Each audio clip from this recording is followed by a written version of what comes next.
केंद्रीय गृहमंत्री अमित शहा यांनी भारत रत्न डॉक्टर बाबासाहेब आंबेडकर यांच्याबद्दल केलेल्या विधानावरून संसदेच्या दोन्ही सभागृहामध्ये चांगलाच गदारोळ झाला।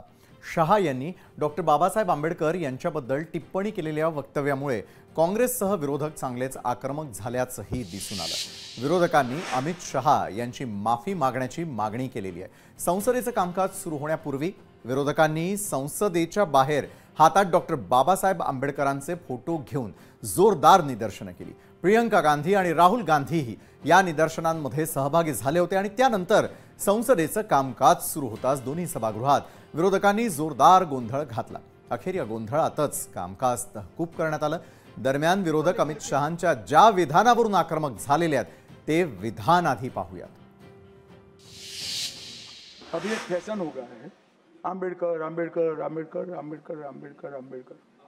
इतना नाम अगर भगवान का लेते तो 7 जन्मों तक स्वर्ग मिल जाता। अभी एक फैशन हो गया है, आंबेडकर आंबेडकर आंबेडकर आंबेडकर आंबेडकर आंबेडकर। इतना नाम अगर भगवान का लेते तो 7 जन्मों तक स्वर्ग मिल जाता। अमित शहांच्या वक्तव्यावरती राहुल गांधींनीही प्रतिक्रिया दिली आहे। भाजपवाले हे आंबेडकरी विरोधी असल्याची टीका त्यांनी केली आहे। त्यांची ही प्रतिक्रिया पाहूया।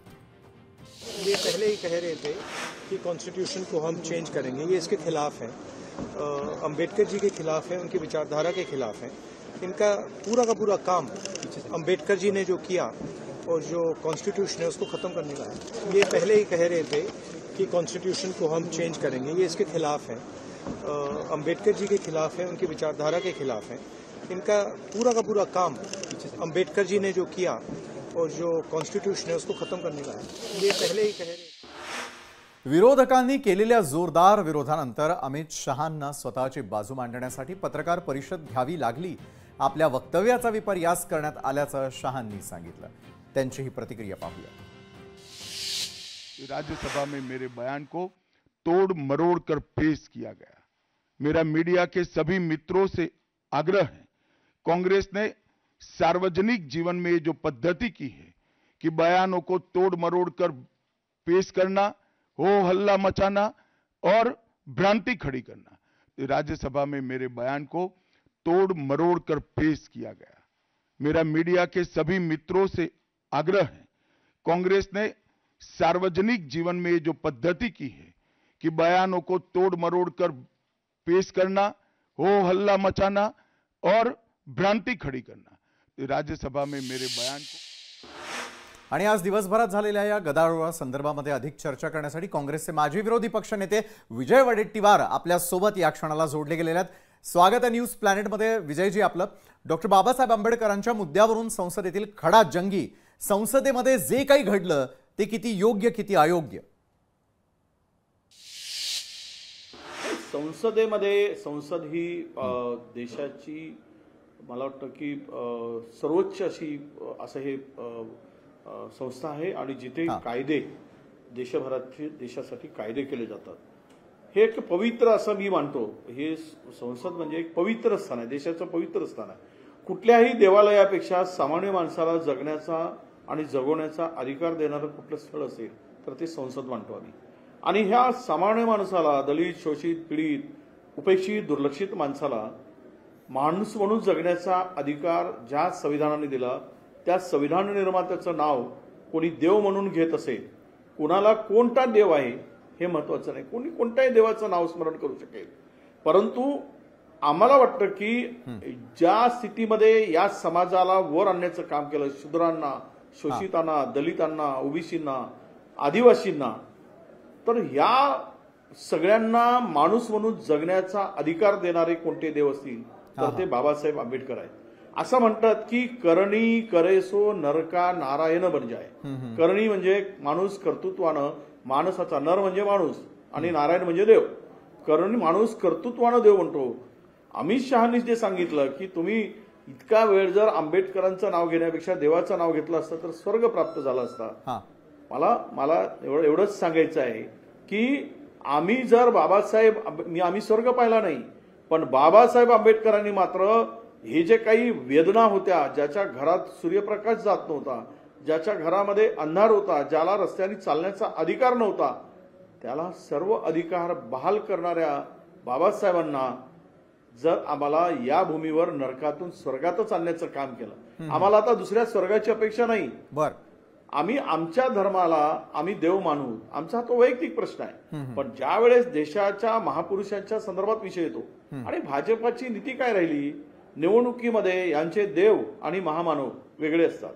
निवडणूक संपली की यांचे महामानव आणि देव बदलतात. म्हणजे हे यांचं फॅशन आहे. निवडणुकीमध्ये बाबासाहेब आंबेडकरांच्या पुढे जाऊन पाया पडायच्यात, हार अर्पण करून जयघोष करायचा आणि नंतर मात्र यांच्या कृतीतून यांच्या वागण्यातून जे दिसतंय ते या महापुरुषाचा अपमान करणारं दिसते. जे वक्तव्य ज्या पद्धतीनं मानलं गेलं ते पूर्णतः या देशातील संविधान प्रेमी, या देशातील पुरोगामी प्रेमी, या देशातील बाबासाहेबांवर आणि संविधान घटनेवर प्रेम करणारे या सर्वांना वेदना झाल्या आहेत आणि त्या वेदना देण्याचं काम अमित शहाकडून झालं आहे. माझी स्पष्ट भूमिका एवढीच आहे की जर नरेंद्र मोदी साहेबांना बाबासाहेबांच्या संदर्भात आस्था असेल, अभिमान असेल, तर अमित शहाजींचा राजीनामा घेण्याची भूमिका पंतप्रधान नरेंद्र मोदी घेतील का, हा खरा प्रश्न होतो. बरं, विजय वडेट्टीवारजी, तुम्ही आणि काँग्रेसनं अमित शहांच्या राजीनाम्याची मागणी तुम्ही करताना आत्ताही बोललात, पण त्यांनीच आज काँग्रेसनं केलेल्या टीकेवरती थेट प्रत्युत्तर दिलेलं आहे. नाही, असं आहे की टीका त्यांना काही करू देत, टीका करणं हे उत्तर नाही आहे. टीका करणं हा त्यांची झालेल्या चुकांचा पांघरूण आहे. नरेंद्र मोदीजी आज जर त्याला प्रत्युत्तर म्हणून टीका करत असतील तर त्याला म्हणजे एखाद्याचा खून करणं आणि खून का बदला खून हे त्याचं उत्तर नाही. खुनी माणसाला सजा करणं हे त्याचं उत्तर आहे. त्याला त्या कायद्याच्या चौकटीत बसून त्याच्यावर कारवाई होणं हे अपेक्षित आहे. तर असं तर नाही तर कोणीच माणूस शिल्लक राहणार नाही. एक दुसऱ्याचा खून करेल, दुसरा तिसऱ्याचा करेल, बदला ही बदलेची भूमिका नसावी. परमपूज्य डॉक्टर बाबासाहेब आंबेडकरांनी या जिल्ह्यातील शूद्रापासून तर बहुजनांना माणूस म्हणून जगण्याचा जो अधिकार दिला तो आमच्यासाठी देव आहे ना. मला वाटतं की जे संविधान आम्ही मानतोय या जगात, या देशातील कुठल्याही कोणत्याही धर्माचा कुठलाही ग्रंथ असू दे तो त्यांच्या धर्माचा ग्रंथ आहे, तिथपर्यंत त्यांची आस्था आहे. पण देशाचा ज्या वेळेस विषय येतो, देश ज्या वेळेस नजरेपुढे येतो त्यावेळेस आम्हाला आमचा पवित्र ग्रंथ हा आमचा संविधानच दिसला पाहिजे. कारण याचं कारण असं आहे की जी माणसं इतक्या मोठ्या उंचीपर्यंत गेली, आज अमित शहा साहेब खासदार झालेत, या देशाचे गृहमंत्री झालेत, ते कुणामुळे झाले तर या देशाच्या संविधानामुळे झाले. याची बूज आणि जाण ठेवणं अत्यंत आवश्यक आहे असं मला प्रांजळपणे सांगायचं आहे.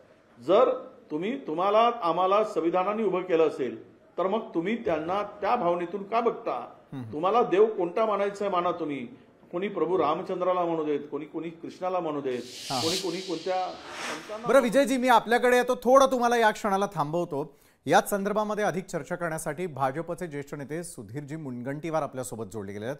सुधीर भाऊ, काँग्रेस आज आक्रमक झाली. डॉक्टर बाबासाहेब आंबेडकर यांच्याबद्दल केलेलं विधान आणि त्यानंतर अमित शहा यांच्या राजीनाम्याची मागणी करत दुसरीकडे चेन्नीथला तर आता थेट मंत्रिमंडळातून हकालपट्टी करा अशी मागणी करताना दिसत आहेत. मात्र यापूर्वीच भाजपनं आणि स्वतः अमितजी शहा यांनी देखील या संदर्भातलं स्पष्टीकरण दिलेलं आहे. मात्र आता भाजप काय करणार? नाही, स्पष्टीकरण यांना पटणारच नाही. हे यांच्या पद्धतीने एखाद्या वाक्याचं ट्विस्ट कसं करायचं आणि आपल्या विकास कामावर नव्हे तर अशा खोटारडेपणावर निवडणुका कशा जिंकायच्या हेच एक स्वप्न काँग्रेसच्या लोकांचं नेहमी राहिलं आहे. आपणही बघितलं, कधी सांगायचं संविधान बदलणार आहे, कधी सांगायचं आरक्षण हटणार आहे आणि स्वतः मात्र अमेरिकेमध्ये जाऊन सांगायचं की हम आरक्षण हटाएंगे आणि मग त्याला आधार द्यायचा की जब समानता आएगी. अरे जब समानता आएगी तेव्हा ते वाक्य आहे ना. तुम्ही पहिल्या वर्गातच बीकॉमचे पुस्तकं आणून, बीएससीची पुस्तकं आणून ग्रॅज्युएशनची पुस्तकं वाचता का? पहिल्या वर्गात असेल तर पहिल्या वर्गाचीच पुस्तकं वाचली पाहिजे. पण काँग्रेसचा हा जो मूळ स्वभाव आहे, पराभवावर पराभव हा पचवता येत नसल्याने आणि अमित भाई हे HM म्हणजे त्यांनी H फॉर हरियाणा जिंकून आणला, M फॉर महाराष्ट्र जिंकून आणला आणि अमित भाईवर इतका राग आहे काँग्रेसच्या लोकांचा, इतका राग आहे की त्यांना आज असं वाटायला लागलं की आज आम्ही हे वाक्य ट्विस्ट करून याचा अर्थ इंटरप्रिटेशन आपल्या नजरेतून करून ते आज अमित भाईंनी इतकं शुद्ध स्पष्टीकरण केल्यानंतर सुद्धा त्यांच्या नावाने मुद्दाम खडे फोडण्याचं काम करताय. अमित भाई ज्या स्तरावर आहे, आपण विचार करा, जेवढी समज ही काँग्रेसच्या नेत्यांना आहे निश्चितपणे तेवढीच नव्हे त्यापेक्षा जास्त समज ही अमित भाईंना आहे. संविधानाबद्दल कोणीही या देशामध्ये अनुद्गार काढू शकत नाही. संविधान हे सर्वोपरी आहे. विश्वगौरव, देशगौरव नरेंद्र मोदीजींनी हा संविधान जेव्हा संसदेत त्यांनी प्रवेश केला तेव्हा आपण बघितलं की हे संसदेतलं पवित्र ग्रंथ म्हणजे संविधान आहे सांगितलं. पण आता काँग्रेसला असं वाटतंय की आमचं हे आयुध आमच्या हातून निघालं आहे आणि म्हणून खोटा प्रचार केला जाते, बाकी काहीही नाही. आणि असंच जर असतं तर काँग्रेसच्या आणि राष्ट्रवादीच्या एका नेत्यांनी तर बाबासाहेबांचा फोटो फाडून टाकला होता. तेव्हा ते काय म्हणाले, माझी चूक झाली. म्हणजे तुम्ही स्पष्टीकरण दिलं तर ते ऐकायचं, दुसऱ्यांनी स्पष्टीकरण दिलं तर ते मात्र ऐकायचं नाही. नक्कीच धन्यवाद सुधीर भाऊ, आपण वेळात वेळ काढून न्यूज प्लॅनेटमध्ये सहभागी झालात त्यासाठी. तर याच संदर्भात विजय वडेट्टीवारजी देखील आपल्यासोबत आहेत. विजयजी, डॉक्टर बाबासाहेब आंबेडकरांचं महत्त्व कमी करण्याचा हा प्रयत्न असल्याचा मुद्दा आज तुम्ही देखील उपस्थित केलेला आहे. तुम्ही म्हणता हे कसं काय शक्य हो? कारण यांचे असं आहे, हे मनुस्मृतीला जपणारी मंडळी आहे. यांना हा देश मनुस्मृतीकडे न्यायचा आहे. पण या देशातील करोडो लाखो अनुयायी जे आहेत त्यांच्या धाकामुळे यांना हिंमत होत नाही. ते पाऊल टाकण्याचा प्रयत्न करतात, काही गोष्टी ट्रायल म्हणून करतात आणि त्यातून त्यांना अपयश येत असतं. काही नावं अशी आहेत या देशातील, त्यांचं महत्व कमी केलं की यांना त्यांचं आपलं इगित साध्य करता येईल अशा प्रकारची त्यांची भूमिका आहे. बाबासाहेब असतील, नेहरू असतील, महात्मा गांधी असतील, हे सगळी मंडळी जी आहेत या देश उभारणीमध्ये स्वातंत्र्यानंतर ज्यांनी संपूर्ण योगदान देणारे आहेत त्यांचं महत्व कमी केलं की मग बरोबर आपल्याला गोळवळकरांचं महत्व वाढवता येईल, आपल्याला RSSचं महत्व वाढवता येईल, मातृपक्षाचं. त्या सगळ्या गोष्टी त्यांच्या त्या पद्धतशीरपणे आहेत. त्यामुळंच यांचा महत्व हा पद्धतशीरपणे कमी करण्याचा प्रयत्न, तोही केविलवाणा प्रयत्न असं मी म्हणतो. केविलवाणा प्रयत्न आहे असं तुम्ही म्हणताय. विजय वडेट्टीवारजी, मी आपल्याकडे येणारच आहे. मात्र भाजपचे आमदार अमित गोरखे देखील या चर्चासत्रात आपल्यासोबत जोडले गेलेले आहेत. अमित गोरखे, काँग्रेस चांगलीच आक्रमक झाली. आज त्यांनी डॉक्टर बाबासाहेब आंबेडकरांचे फोटो हातात घेत संसदेच्या संपूर्ण परिसरामध्ये आपली निदर्शनं देखील केलेली होती. मात्र ही आक्रमकता कुठेही कमी होत नाही, तर दुसरीकडे आगपाखड वाढत चालल्याचं आपल्याला पाहायला मिळतं. एक तर संविधानाचा अनादर करणं, दुसरीकडे डॉक्टर बाबासाहेब आंबेडकर यांना भाजपचा आणि RSSचा तीव्र विरोध असल्याचा आरोप काँग्रेस आज दिवसभर करताना दिसून आली. अमितजी,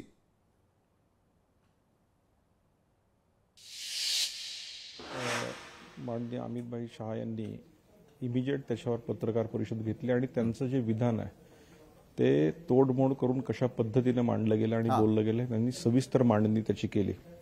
मी आता काँग्रेसचे ज्येष्ठ नेते वडेट्टीवार साहेब यांनाही ऐकत होतो. पण खऱ्या अर्थानं या संविधानाचा अपमान वेळोवेळी कुणी केला असेल तर तो काँग्रेसने केला आणि तो इतिहास संपूर्ण भारताला आणि संपूर्ण जगाला माहिती आहे. त्यामुळे मला वेगळं सांगण्याची गरज नाही. आत्ताच लेटेस्ट जर महाराष्ट्रातलं उदाहरण घ्यायचं झालं तर याच काँग्रेसचे ज्येष्ठ नेते माननीय नितीन राऊत असं म्हटले होते की मी जय भीम म्हणतो म्हणून माझं मंत्रीपद या काँग्रेसने मला दिलं नव्हतं, मला मंत्रिपदावरनं हटवलं होतं. काँग्रेसचे ज्येष्ठ नेते जर या वाक्यावरनं त्यांना मंत्रिपद देत नसतील तर ते किती आंबेडकर विरोधी आहेत, संविधान विरोधी आहेत हे आपल्याला दिसतं. आणि ज्या संविधानाचा अपमान या काँग्रेसने वेळोवेळी केला, डॉक्टर बाबासाहेब आंबेडकर यांना वेळोवेळी निवडणुकीला ठरवून पाडण्याचं काम खऱ्या अर्थानं नेहरूंनी केलेलं आहे.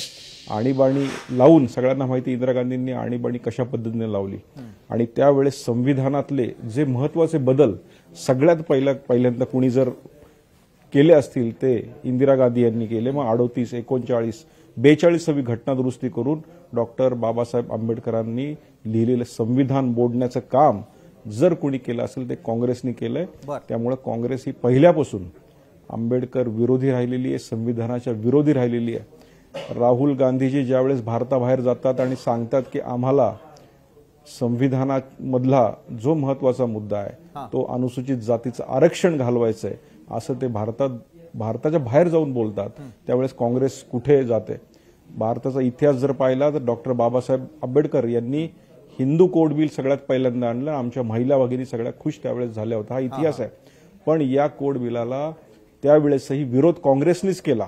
एवढंच नाही तर ज्यावेळेस राज्यांमध्ये नोकऱ्यांचं आरक्षण हवं होतं इतिहासामध्ये, त्यावेळेस नेहरूंनी प्रत्येक राज्यातील मुख्यमंत्र्यांना पत्र लिहून सांगितलं की हे आरक्षण आपल्याला नको आहे, नोकऱ्यांमध्ये मागासवर्गीयांना आरक्षण टाकायचं नाही, संविधानामध्ये जरी काही असलं तरी ते आपल्याला घालवायचंय, हेही नेहरूंनी सांगितले. त्यामुळे काँग्रेस आता कितीही बोललं, कितीही लपवण्याचा प्रयत्न केला तरी काँग्रेस पूर्वीपासून आंबेडकरांना विरोध करत आलेली आहे. आणि संविधानाचा अपमान हा इतिहास खऱ्या अर्थानं कुणाचा असेल तर तो काँग्रेसचा आहे, हे वेळोवेळी सिद्ध झालेलं आहे. बरं अमितजी, खरं तर डॉक्टर बाबासाहेब आंबेडकर यांचा अवमान कोण करत आहे, कोणता पक्ष त्यांच्या बाजूने आहे, कोणता विरोधात, हे जनता देखील या क्षणाला पाहते. धन्यवाद, तुम्ही आमच्या सोबत जोडला गेलात आणि या संदर्भातली चर्चा केली त्यासाठी.